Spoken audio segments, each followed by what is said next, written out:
I did a live stream, and in the live stream, I started a couple of things that I lost my train of thought, which is easy to do.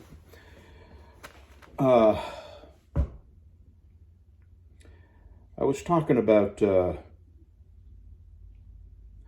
cops, that they're scraping the bottom of the barrel for cops now because nobody wants to be a cop. The good cops want to distance themselves from the bad cops, so the empty positions are now filling up with bad cops.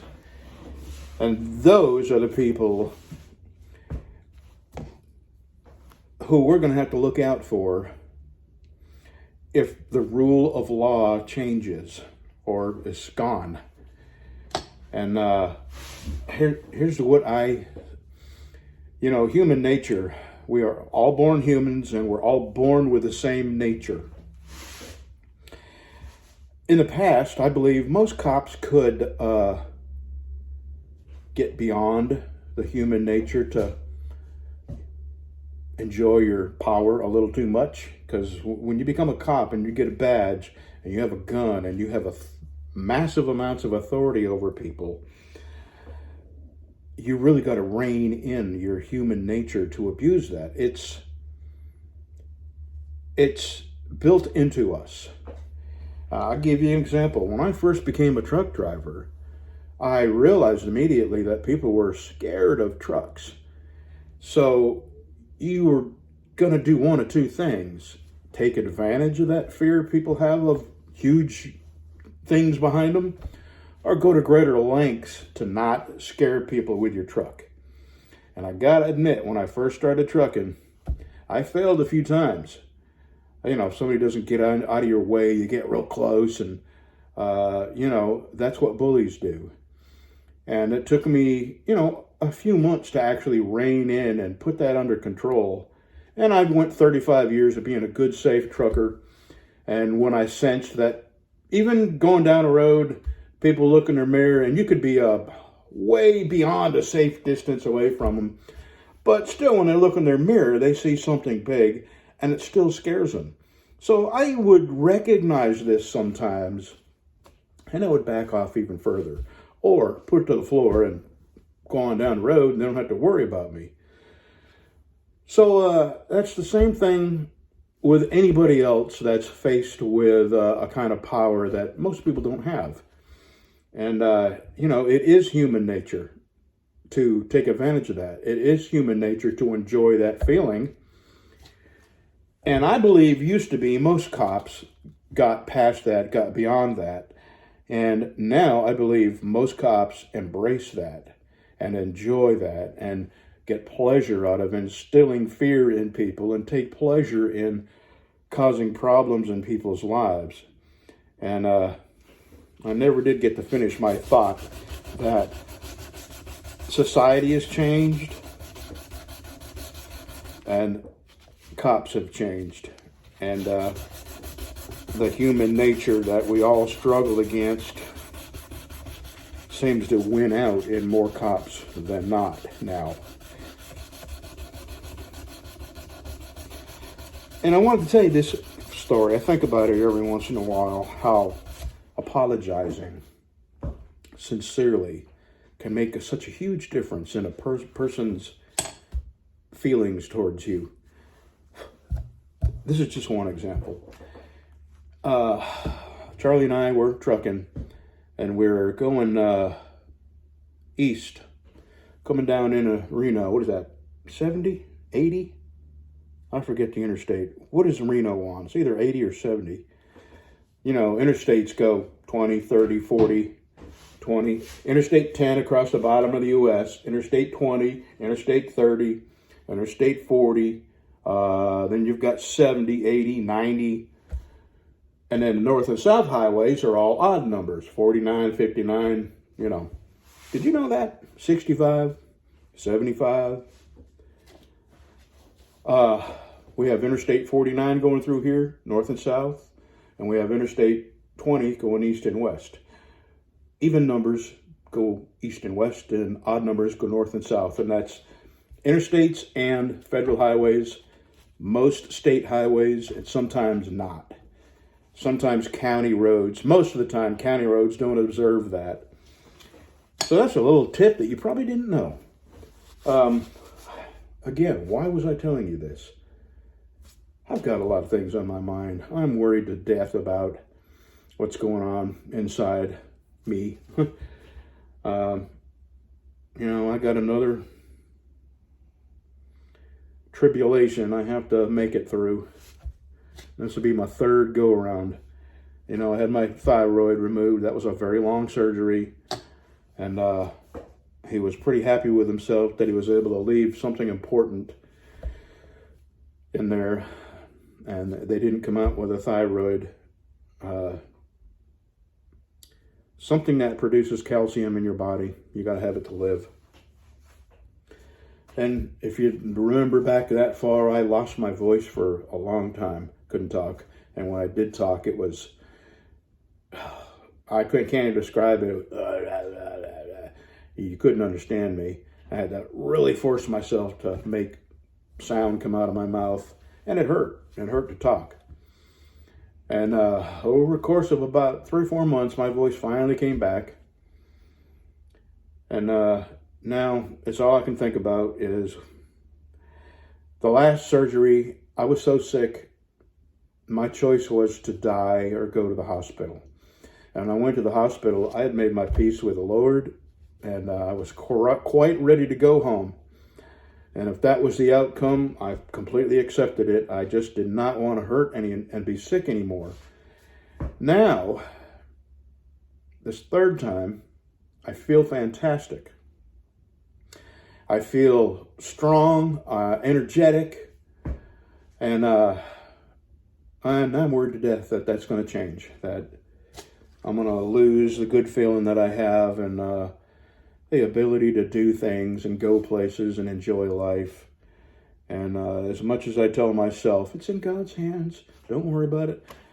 Again, human nature, hard not to worry about it. So I think it would be kind of cruel if God give me this health back to this degree that I'm at now, and then now that I'm, back to enjoying life again and glad to be alive, then taking it from me. And a lot of it is I don't want to live my wife alone. This is a very, very tough world. And people have gotten so mean and dangerous that I don't even want Beverly or my wife to go anywhere far away that's without me with them. Bev is not family, but she is family, you know what I mean? And she has an appointment tomorrow, and she wanted Charlie to drive her, and I'm going to drive them both over there, and because I just don't want them going that far away and being out in the world and having to deal with people. I got rear-ended the other day on Airline Drive in Bossier City at a red light, sitting at a red light, and I look in my mirror and I say to Charlie, I just got the words out of my mouth. I said, look how close this guy is getting to me. And just finished saying that, bam, he rear-ends me. He gets out like he's going to have an attitude. I'm a big guy. I got out, and I could see the expression on his face change immediately. And then he's all yes sir, no sir, and apologetic. If my wife had gotten out, if she was driving, and if that had happened to her, I guarantee you he'd have been a tough guy and, well, you shouldn't have a trailer hitch on or whatever, because that's what he hit was my trailer hitch. Didn't damage me, bent his bumper, did nothing to me. And that's the second time I've been hit while I was at a complete stop. The last time I was at a stop sign. Boom, guy, and he hit me pretty hard. And I'd already seen this guy, so I knew what kind of person he was. He was a pants sagger, okay? And I got out with my gun because I didn't know what to expect. Those young people, if they're in a crowd, there was 4 of them in the car, 4 young men in the car, and I had already seen. What made me take notice of them is we were at a gas station, Walmart gas station. And he pulled up in there, music blasting, you know, boom, boom, boom, car bouncing around, everybody juking and jiving in it, you know. And he parks his car right there in front of fuel islands where nobody can leave. And he goes in, and he's in there quite a while. And, you know, nobody's stupid enough to honk at young pant saggers. So he finally comes out, and all he did was get a soda. So he must have been in there chatting with a girl in there. And he pulls out, and now I can leave. Well, he went one way, and I went another, and I pulled up to a stop sign there at Walmart before he come out onto the road. And got my head turned, waiting on traffic to go by. And here he comes. Boom! Smashes into the back of me. Well, I looked in my mirror. I seen who it was. And I got out of the truck. And I didn't intentionally let him see this, but he saw me reach into my truck and put my pistol in my pocket. And I believe that was the only reason he was apologetic. And this is the society we live in now, where just going to get gas is a danger. And I wish there was one other thing I wanted to clarify, and I never got around to in my live stream, and I can't remember what it was. Boy. So tomorrow, here in about 5 seconds, I'm going to have 3 knives ready to go to the buffer and then to heat treating and tempering. And tomorrow is Wednesday, so I'll be gone, taking Bev and my wife, driving them over there to, probably going to go to Sam's too, since we're over that way. And I need to pick up a box of 25 ACP, 25 ammo, 25 caliber. I think I mentioned why. And I've got a few more parts gathered up for my project. So Thursday I will be getting these. I'll spend it's going to take all day to buff all 3 of these up. Buff them all up, get them nice and shiny and purty. And then get them in the heat treating oven and the tempering oven. And then Friday I have to start my fast. Monday is when they're going to scope me. And I want to give them every opportunity to go in there and get a good look at what problems I may or may not have. I think I mentioned that I have other problems going on that there's no polite way to tell you about, so I won't. But something's going on that concerns me terribly. And I've told 2 doctors about it. One of them is the doctor that did my surgery. Charlie's calling me. I'll be back.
Go see if I guessed right.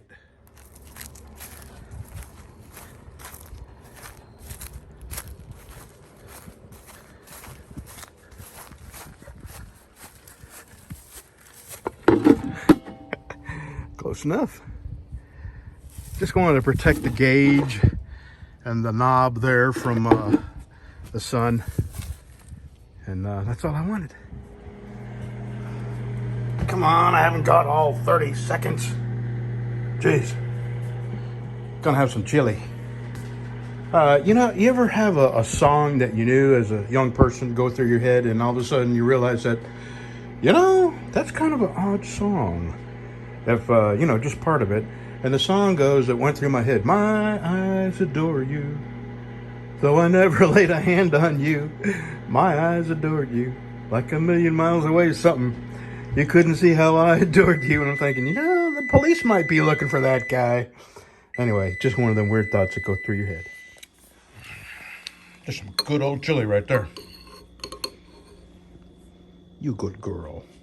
I love my Lucy Bell so much. Yes, I do. She's just the sweetest baby. She is. So, I'm thinking about ordering another knife grinder. And I'll tell you who was made by.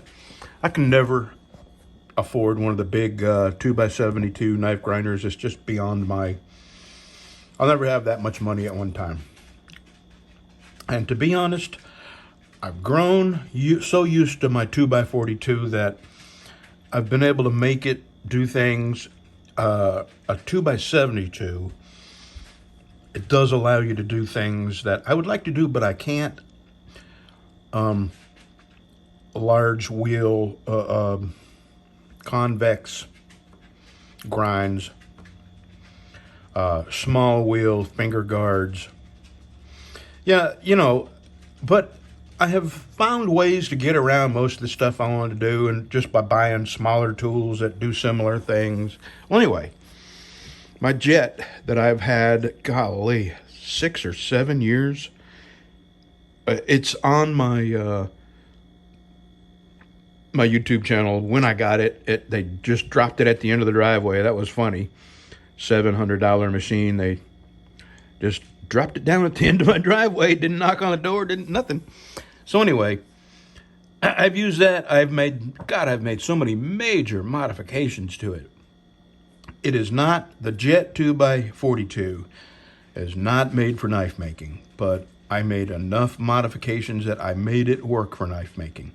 Well, Grizzly has come out with a 2x42 knife maker's grinder, and right now it's $300. It's got a 3/4 horsepower motor. It's got movable tables. You can make this thing lay down horizontal, and it's got a speed control, VFR, variable frequency. Anyway, you can control the speed, which, when you get down to the higher grits, you really need to slow your speed down so you don't burn your steel. And I'm going to order one, but then I thought, I'm not going to order it until I'm done going through this surgery and make sure I come out the other side with a heartbeat. Because the waiting list is April or March or April.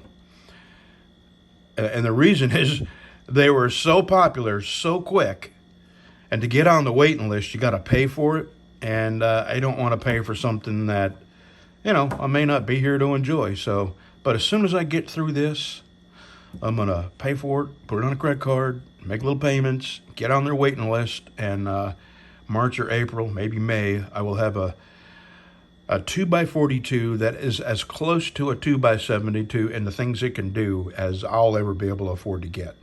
All right, I'm going to finish my chili, and then I'm going to go work on a welding helmet. I remembered what I wanted to tell you on my live stream.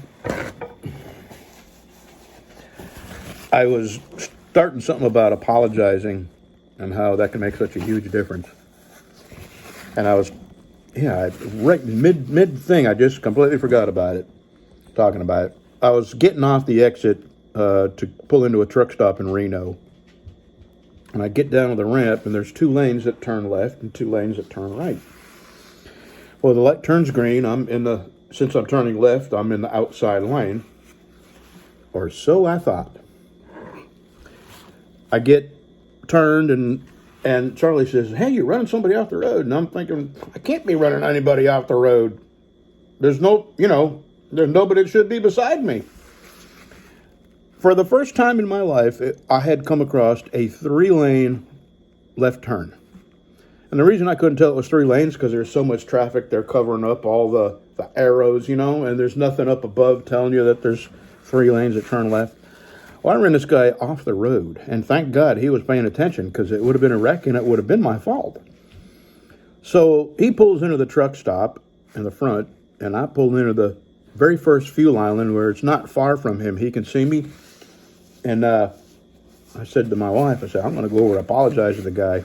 I don't want him to think I did that on purpose. So he's sitting in his truck. It's a guy that, at that time, who was probably my age now, and his wife. And I walk over to the truck, and I can tell that he thinks I'm going to yell at him or say something mean. Or so he wouldn't roll his window down. I said, Mister, I just wanted to say I'm sorry. I didn't realize. And when I started telling him, you know, I was apologizing, and he rolled his window down, and I said, I have never in my life come across 3 lanes that turn left. I said, I didn't know there was a lane to my right. I said, I didn't, and I wouldn't know now, but my wife had said, hey, you're running somebody off the road. And I looked in my mirror and seen you there, and then I realized that I really screwed up. And I said, I just wanted to apologize that I don't make those kind of mistakes very often, and I'm glad you were paying attention, because, you know, I pay for my insurance. My insurance on a truck is astronomical. And if you ever have a wreck, forget about it. It goes way through the roof. So anyway, I could tell that he was relieved. I was apologizing. And I really was glad that I did that, because, you know, people do come across dickhead truck drivers. And I tried not being one. I tried not scaring people and not cutting people off. And I tried to move over. People needed me to move over. You couldn't make everybody happy, but I tried being a good truck driver that people wouldn't mind being around. Unfortunately, I feel like there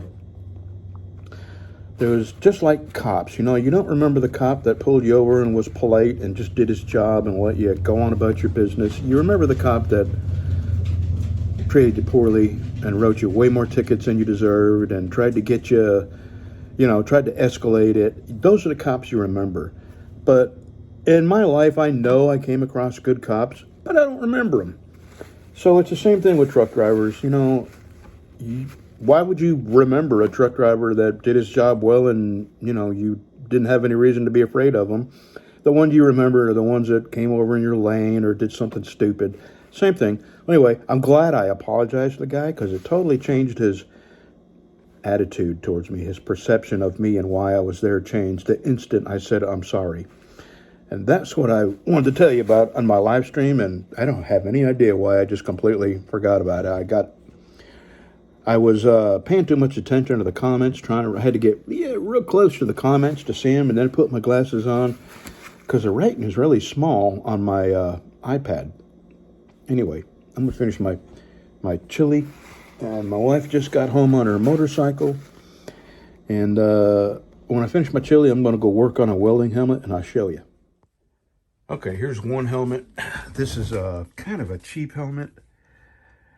Chicago Electric, Harbor Freight.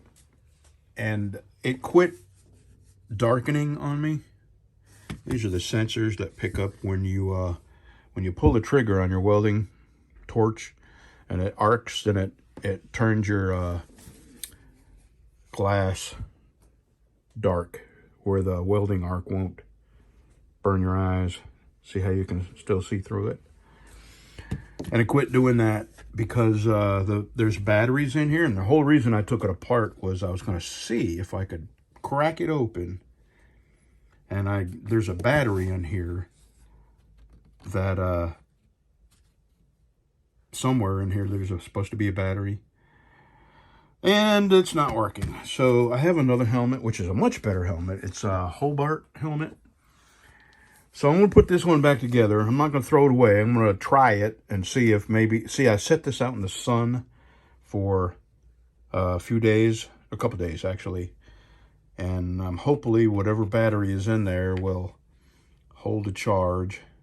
So I'm going to put this back together. It's got a little rheostat here that adjusts how dark your helmet gets. And since I'm using a little 110 wire feed, I don't have to have it terribly dark.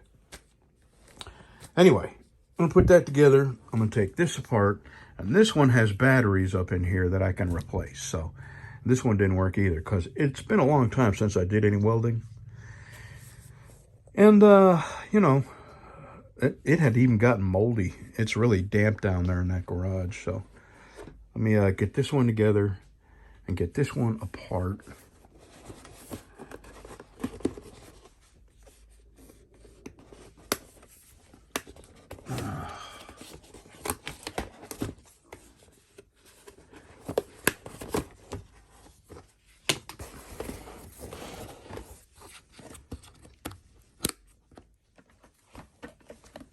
And then it's got batteries back here. See the mold?